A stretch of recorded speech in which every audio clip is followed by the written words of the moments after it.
everyone, and welcome back to the State of My Art podcast. Thank you for joining me. If this is your first time here, please be sure to click subscribe. This week's episode is brought to you by the wonderful folks at Vocaleze. Vocaleze is an all-natural throat spray. It's very convenient, makes your voice feel great, tastes really good. They also make these wonderful throat drops and Manuka honey sticks. Protect your voice, especially if you're a singer or a musician. Your voice is very important and you want to protect it. I got my stash here. You could get your very own stash by clicking this link and you'll get 15% off. I'll leave it in the description. On this week's episode number 6, I have the pleasure of speaking with Hoity-Toity from Redlands, California. They are an all-female classic rock punk alternative-ish band, and I'm super grateful for them playing on my shows and getting to just watch them perform because they shred and they will blow your mind. Everyone in the room is always super stoked when they are playing. They're one of those bands, so check them out. Hoity-Toity. They have an awesome band name too. They're Smokey's favorite band of all time. Okay. They've really mastered the online presence. They've been doing a lot of cool live streams, raising money for some awesome organizations. My conversation with Hoity-Toity happened on August 30th, 2020. Close. Okay, how are we gonna do that? It's just like... Jesus! Okay. Oh yeah, so that That's good. spike in the audio and you see it on the Okay, hands. awesome. So you know where it starts. That was loud as Like shit. on a movie set. Loud as shit. Well, thank you for joining me today here on State of My Art podcast. Hey! We have Hoity-Toity over in Redlands, Are you guys in Redlands, California right now? Yes, currently in Redlands. Nice. About to have some band practice. Yeah, after this, for sure. We're about to eat some ravioli later. Oh, nice. Get them I love carbs in. ravioli. Nice. Cool. Well, what have you guys been up to? Just with this whole COVID pandemic, what's your schedule like? Well, I just started school, so that's a pain. You're doing school from home? Yeah, I have like college classes in my bedroom, and it's the worst. Yeah, because don't you just want to lay down? I would just want to lay down forever. Yeah. What about you, Tana? Literally nothing. Yeah, same. No, How's, we just how's been Animal like... Crossing? Yeah, how's Animal Crossing? It's all right. She's an avid player of Animal Crossing. I feel like we've just been like writing more songs, just figuring out more things on social media since we can't be playing, obviously. We can't be going out, so we're kind of compensating with virtual stuff. So that's cool. Maybe you're doing the same. Yeah, pretty much. I'm just kind of like checking off all the things that I've just procrastinated on doing for so long, like this podcast. Oh yeah.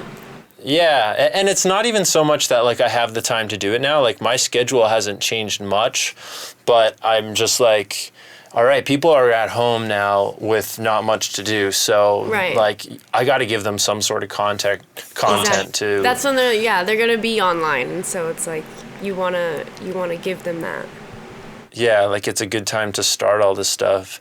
Have you guys been doing any sort of like live streaming? Yes, we have so much live streaming. I feel like sometimes it gets boring, but then I'm like, you know what? No, people enjoy like watching music being played. We just did. Do you want to talk about the live stream we just did with Mel? Oh yeah, we did. We did this thing called Music for Movement, raising money for Project Hope, coronavirus relief. So basically, like, I think most of what they do is like getting supplies and stuff to like healthcare workers and that kind of stuff, and supporting that. Mm-hmm. We raised like $460. Wow. And then in total, it was a series of shows. So in total, they raised over $1,000.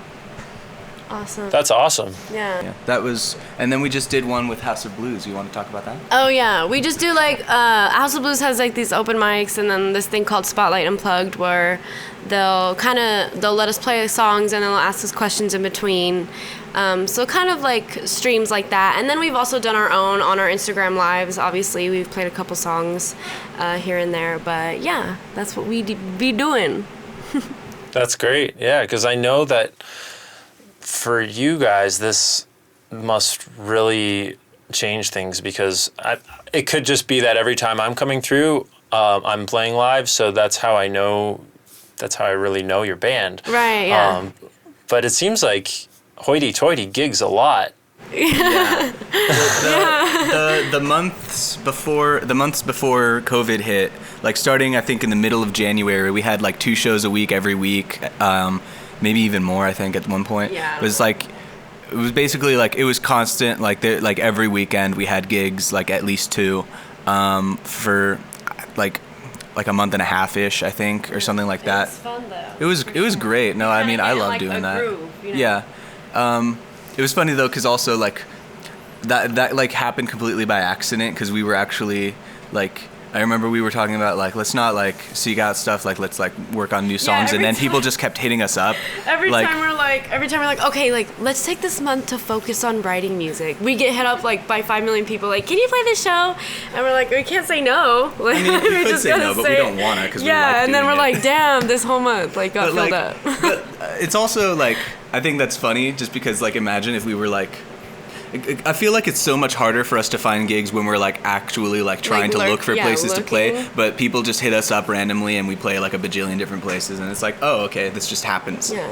But I think we've definitely taken this whole quarantine thing not in like a bad way, because I say like instead of always focusing on like live shows and stuff, I think we've moved our focus towards how to do things on social media and connect more with the fans through that way. And I think in that aspect, it's definitely helped us a lot. So yeah, a positive way instead of a negative way. Mm-hmm. Yeah, that's great. That's what you got to do. That's what I've been hearing, is like, you need to, like, this is the time for the flexible to prosper, the people who are willing to go with the flow and make the changes that they need to make, which, I mean, respect for playing all those shows, and thank you for playing all my shows every time I roll through. Gosh. I mean, I appreciate it so much. Thank you.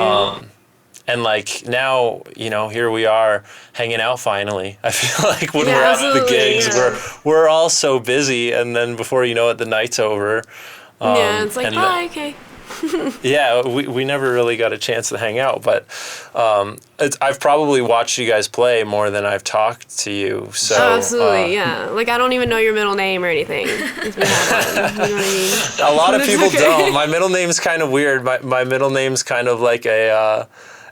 I think it was supposed to be a girl's name. It's Silvio, which is my grandfather's name. Oh, shoot. Okay. Which, like, Silvia is a popular girl's name, but what Italians like to do is just switch the last vowel Right. to make it sound more masculine. That's a cool middle name, though. At least it's not basic. My middle name's Nicole. Every basic name. It's okay, though. Is there a significance to it, though? Absolutely Is it like no. one of your relatives? Oh, really? No, Okay. no significance. It was just like your parents were like, well, I wanted it to be Nicole. Well, we can make Nicole her middle name. Yeah, that was it. That was the whole discussion. I've been trying to think the same way, where it's like there's got to be some good that comes out of it. I like how that's how you guys are thinking, because and who knows what that good really is for the music industry, because Yeah, there's been so many changes, like very Yeah. recently. I'm starting to feel like maybe there won't be big gatherings of live music and mosh pits anymore, ever. For a while at least, yeah. I was like, dang, I hope it doesn't go into 2021, but I feel like it might. Now we're like, I hope it doesn't go into 2022. It's yeah. Oh my goodness. It's getting scary. But at the same time, for me, I was like, oh man, I'm so grateful this didn't happen 2 years ago when I was like touring like Oh, for sure. 10 months of the year. That would have been devastating. Right. But then also part of me is like, well, maybe it would have been like a blessing in disguise, because some of those shows didn't go so well. Oh, yeah, with touring. Yeah, it's a hit. Yeah, just like the headaches that come with it, you know, if people don't show up and you rented this venue, it's like... Right, yeah. I'm starting to see that there's a million different paths you can go as a musician. For me, I just kind of went with the path that inspired me to start. I wanted to travel. I wanted to like meet fans all over the place and build a following in different markets. Like, that's what all my heroes did, so that's what I thought I should do. I feel like that's one of the hardest things to do as well. Like, to tour. Touring is really hard. Mm-hmm. Yeah, it depends on who you are. I mean, I love it. I love the travel, and I like the grind that comes with it. I mean, you guys did Warped Tour a couple years ago. You saw like what that festival could look like behind the scenes. It's a grind, but it's like that I could go without any sleep and get by because of the rush that comes with it. Exactly. But it could take a toll too. Yeah, you but just now gotta I'm be starting in to it. see. Yeah, you just gotta, I guess, really love it and really be passionate about, getting after it. But now I'm sitting at home trying like these new things, like just trying to post these podcasts and figure out how to do it and the right way to do it. Watching all these YouTube tutorials, which I've always watched tons of YouTube tutorials on how to like program lights or how to program my Axe effects. Like, that's nothing new to me, and it's super helpful, and it makes me feel like I could do anything. But when it comes to this sort of like online presence stuff, Right. you guys are really good at it. And Thank you. Oh my God. Props to you, because it's like, it's not my thing. It's hard to figure out what resonates with people and like what doesn't. You know what I mean? Yeah. Like, you have to find your kind of crowd or your direct audience of what you're trying to do, but it doesn't always work.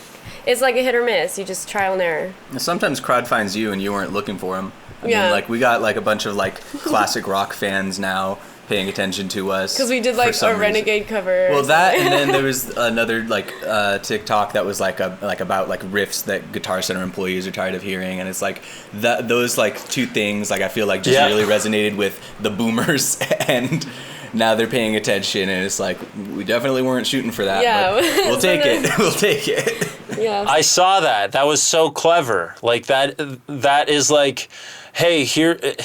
We have to be so what's the word? Unexpecting, but like not about ourselves. Like, we have to be very, very obviously not conceited and you have to be like anti-narcissistic. That's the word. Whatever, Can we put that new word in the dictionary, please? Like, that is the word. Unnarcissistic. It's the way to new fans clicks, and that was a clever way for you guys to do it in your niche, because it was like, this is the kind of music that we play, and it's for people who are into alternative hard rock, but you're not gonna get them by just posting your own music, which is so backwards, like so many things. So that That's was definitely really smart. what we've learned. Yeah, you have to like lure. Is that the word? Yeah. Lure. Those are people lure, in. like fishing. You have to lure people in with music that they already know, and if you do that well enough, they're like, like they're cool. I'll check their actual music out. But I feel like the music you make doesn't always get the same attention as what you cover. But I don't know, maybe eventually it'll get there. Yeah, I mean, it's a little frustrating sometimes where it's like, we get like that one dumb TikTok that I did in like 10 minutes got like, I think it's at 700,000 now. I don't know. And Yeah, our like, actual wow. music video has like 3,000 views on YouTube, and I'm like, what the hell, man? Yeah, One of these took way more effort. One of these like was actually something we like really cared about, but it's just kind of the name of the game is just whatever people pay attention to, they pay attention to. Because they're not familiar. They're not familiar with our stuff. They're just familiar with what they like. Yeah. Yeah, and if you can convert 10% of those 700,000 listeners to check out Hoity-Toity, Right. like you've done your job really well. It's still a win, absolutely. And we did see like it's been gradual, but like we have seen like we went from I think like 700 monthly listeners on Spotify, 700, 800 to like I think we're at 1,200 right now. which isn't as big of a jump as like our TikTok and Instagram following. So like not as many people are actually listening to the music, but it's still, you can tell that more people are it's than just they the were content. before, you know? Yeah, people love the content. It's like you said, you know, like if 10% of the people actually start listening to music, it's still a victory, you know? Yeah, totally. And it's a little backwards, but it's kind of always been this way for artists in the sense that, like you said, that video took you 10 minutes to make. And Jimmy Eat World has an interesting podcast like this right now where he talks about how he made the middle in like 10 minutes. Like that song was just kind of like here's a 80s sounding idea. And then they wrote the song. And then they were like, this probably won't make the record. And then the producer was like, I think it will. And he added some touches to it. And then that ended up being like their biggest song. Yeah. And so that's kind of always been a thing where it's like when you don't try hard at all, your catchiness or whatever draws new listeners in, or the difference from what you've been working so hard on, shines through, and then people are like, hey, I actually really like the whole record. I actually really like their whole discography. So that still kind of happens, but now we're in like the 10-second attention span zone. Yeah, it's really crazy. Things you wouldn't expect for people to like enjoy that much, they do. I mean, it's like one of the things about like trying to get people's attention is like they have trailers for movie trailers now, you know, like it's the kind of thing where like you really need to just catch people like that, you know? Like, if you're not capturing their attention in the first like 0.1 second, like what are you doing? Like, I guess like you can't, it's hard. Yeah, that is really tough. But this is like a reason why I wanted to do this podcast too, is to like get some of my friends and new artists that aren't getting the exposure they deserve, much like I hear all the time, like you deserve so much more of a following, and maybe like a 5-minute clip out of these podcasts where, you know, everybody can relate about whatever the 5 minutes is about, you know. Right, exactly. It's hard for me to pinpoint, or I talk about it all the time, but you know, maybe just a little segment of it gets people to understand where we're coming from as DIY artists, and then, you know, a bunch of people go check out Hoity-Toity, or they check out my back catalog, and it becomes, you know, their new favorite band. If it's up their alley, if it's what they're looking for, if it resonates with them at this point in their life, then we're doing something. We're finding them. Yeah, I say just like do what you want, and then it's up for the people to decide if they like you or not. But yeah, I see that in you guys for sure. You're just up there on stage doing exactly what you want to do and killing it. Yeah. For real. And like everyone in the room is magnified to that. It's really magnetic, and that's the most important thing that, you know, everybody learns about a live show, is just be confident and smile and love what you're doing. And everyone in that room, or maybe your thing is to not smile if you're Rammstein, but, like everyone is going to resonate with you and be on the same mindset as you. But when you're doing it over a stream or over the internet or over a YouTube video, it's a lot harder. Because you're looking into a camera. Yeah, well, it's not just the camera aspect. Like, it's not just the fact that it's over a screen, but it's also the fact that like, even if you're like at in a real in-person concert, but you're like at a big one where you're watching the band on a screen and you're like half a mile away from the stage and whatever, and they look like ants, you know, like it's still, you're there in person, you know, where if we're in like, if we're on somebody's phone, you know, somebody's just watching us on like Instagram Live or Twitch or whatever, like they get a text, they leave, and suddenly, you know, like they just forgot that they were even paying attention in the first place. You know, I've done that, you know, where it's like you just get distracted and you're like, oh, it's gone, you know? Yeah, I'm totally guilty of it. I mean, even when I'm just trying to look up how to post my podcast on Apple Podcasts, I'll go to YouTube, and then next thing you know, I'm watching, you know, a podcast about something else because I'm like, oh, that seems interesting to me. Like crazy YouTube videos. Right. Like Vine. Yeah, I mean, it's just like, it happens, you know? I mean, that's kind of what the apps are built for too, is it's not about, you know, keeping people paying attention to you. It's just keeping people on the app or keeping people entertained in general so that they keep coming back.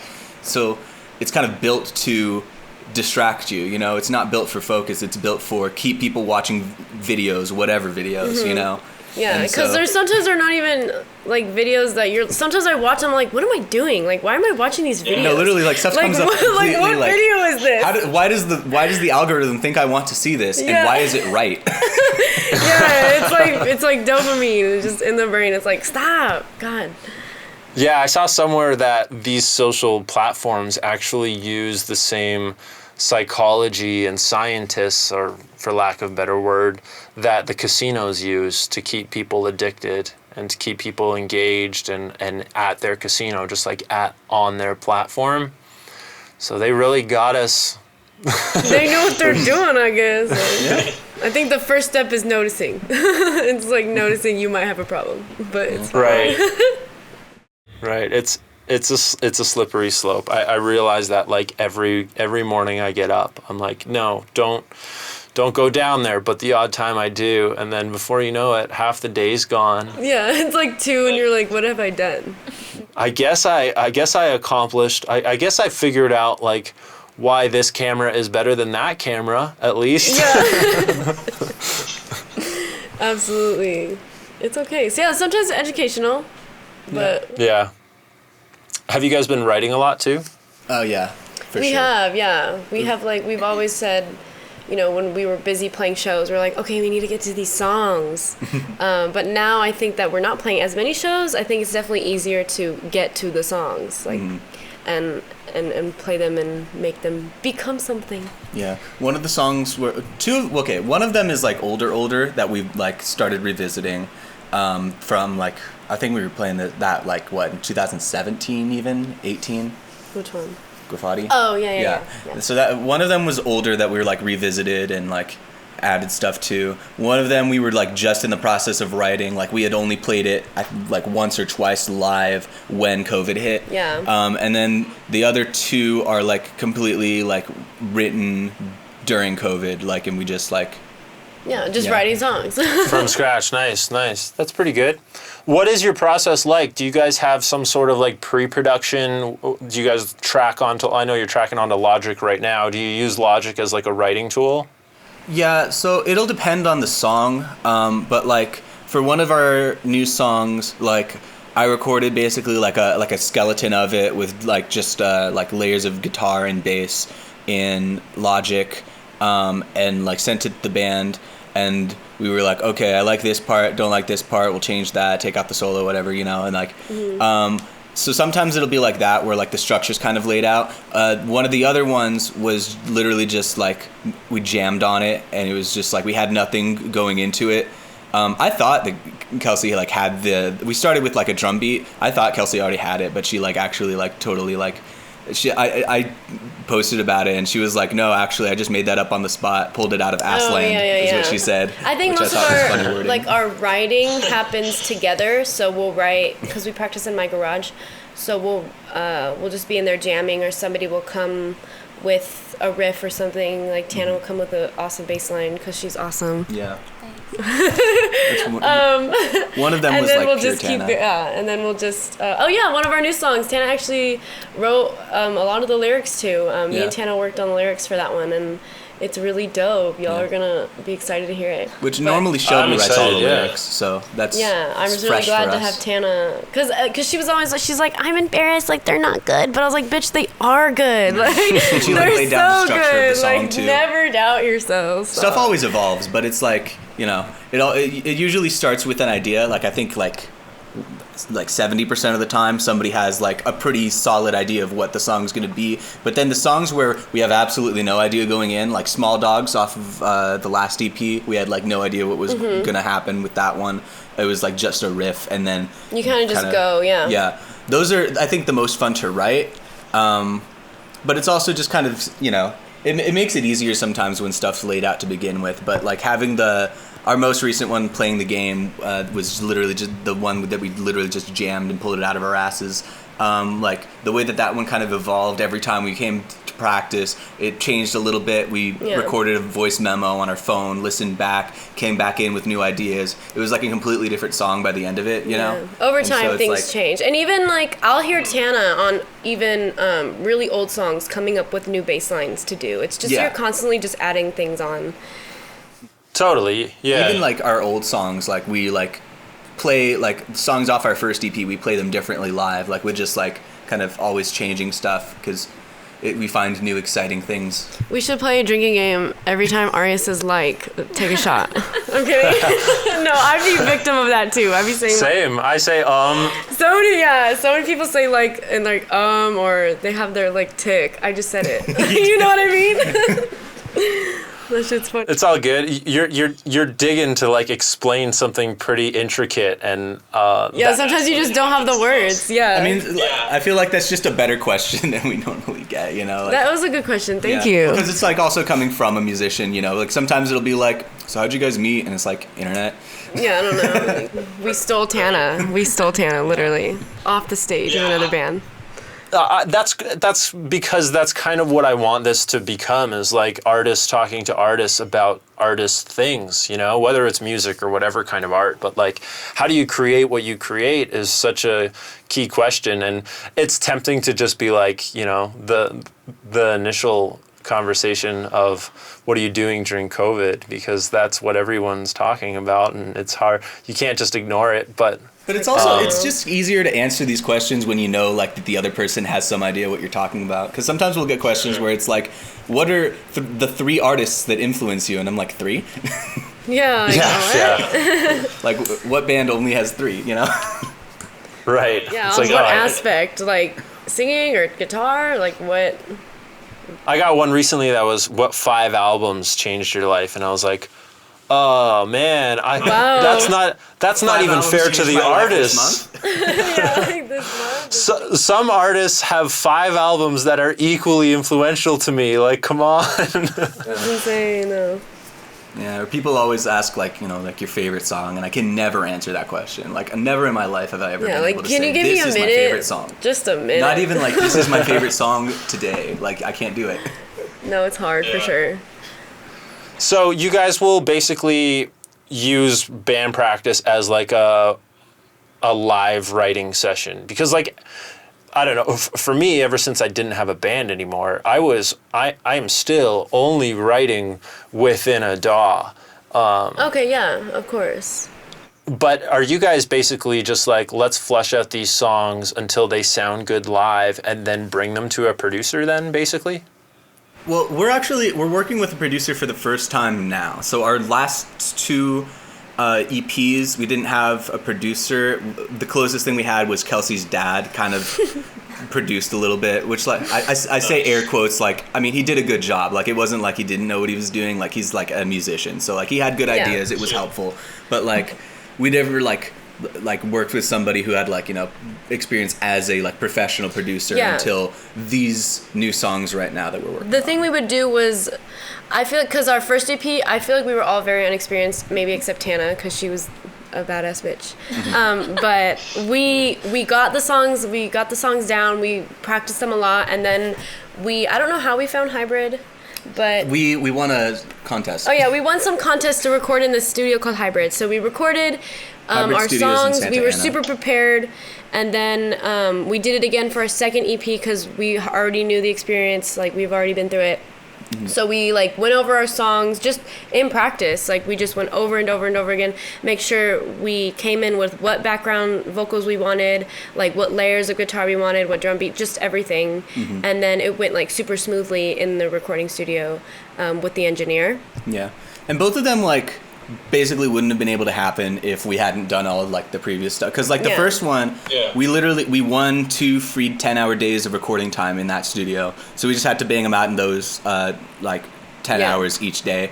And then the second time we were paying for it, but it was the same situation, 2 10-hour days. And so it's like, you know, we like some bands, like, you know, like bigger bands with like a major label support, like write stuff in the studio and whatever. We had to have everything like figured out. Our pre-production was like our practice. Yeah. So it's like, like we would practice the song, and I'd be like, okay, this time I'm just gonna play all of the leads, and because we don't have a second guitarist or whatever. So right, just that go kind of over stuff. everything like over and over again. Wow, well, that's pretty amazing. So basically 20 hours you guys banged out that EP that's currently... Wow. Yeah. Sounds great. Now that we think about it, I was like, wow, okay.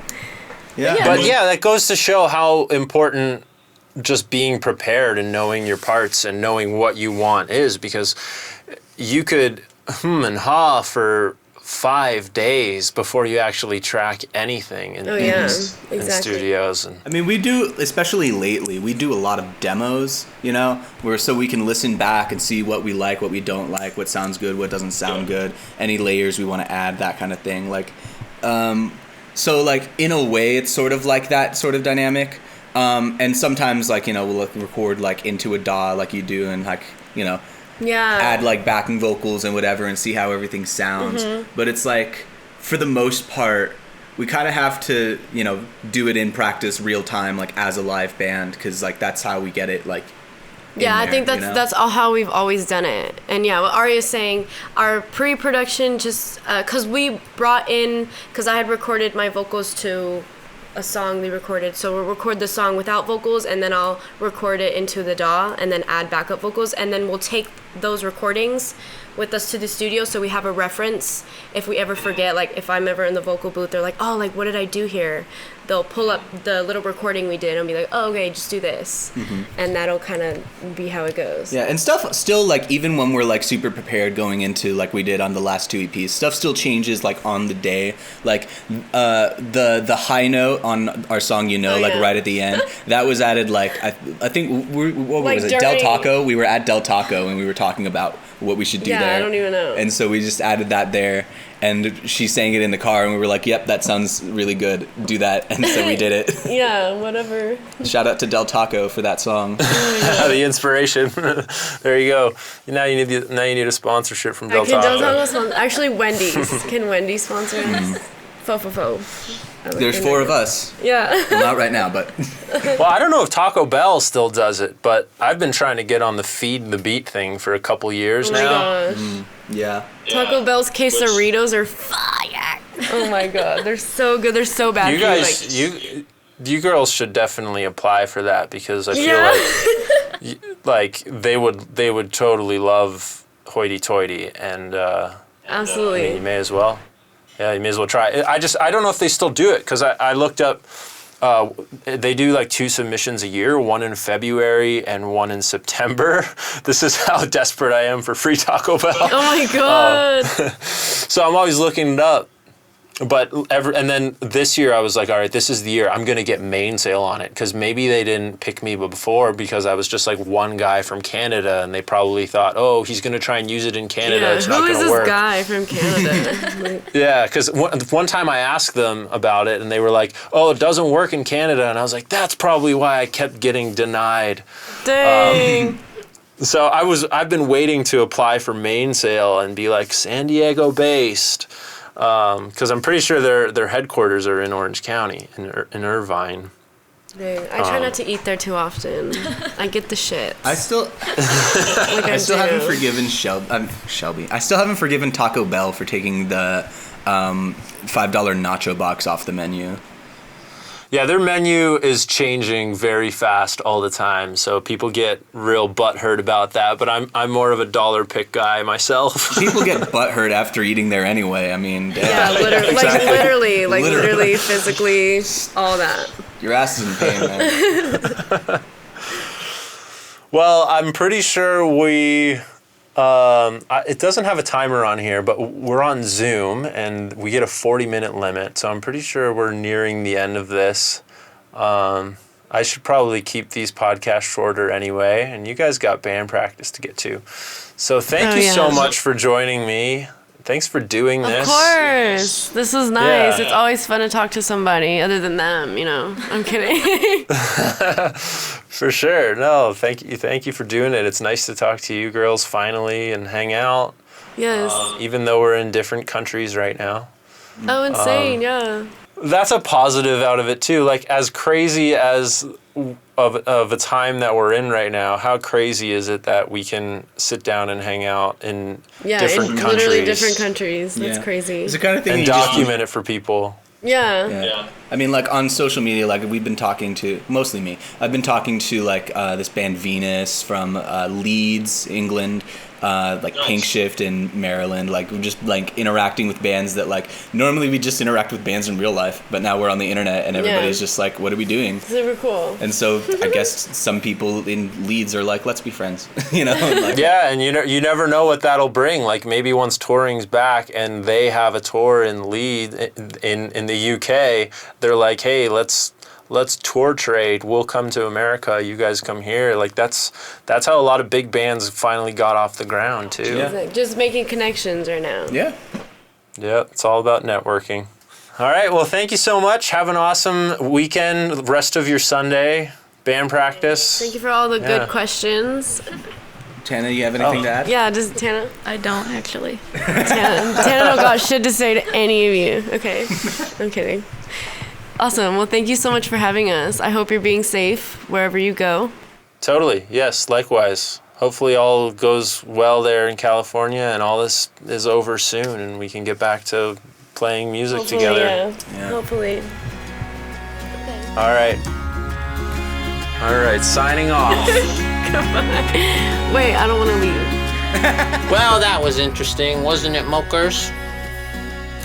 Thank you for checking out this week's episode. Okay, Smokey. Big thank you to Hoity-Toity for giving me some of their time and knowledge. Definitely check out the music they got online right now. It's been a really fun time making these for all of you. It's a lot of hard work, but it's something I really enjoy doing. So thank you for checking these out.